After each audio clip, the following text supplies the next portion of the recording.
مدینہ مسجد Tariq road Karachi کے متعلق دارالافتاء جامعہ دارالعلوم کراچی کا مدلل فتویٰ یہ ہے۔ بسم اللہ الرحمن الرحیم۔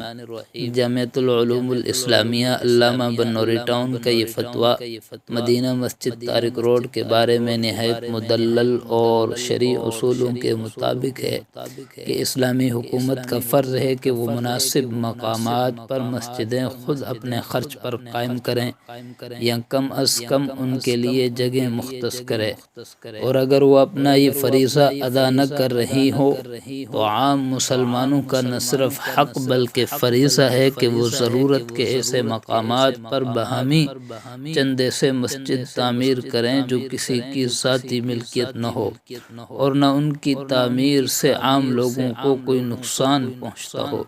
اس طرح جو مسجدیں تعمیر ہو گئیں اور متعلقہ حکام نے تعمیر کے وقت اس پر کوئی اعتراض نہ کیا اور عرصے تک وہاں کسی اعتراض کے بغیر نمازیں ادا کی جاتی رہیں تو وہ شرعاً مسجدیں بن جائیں گی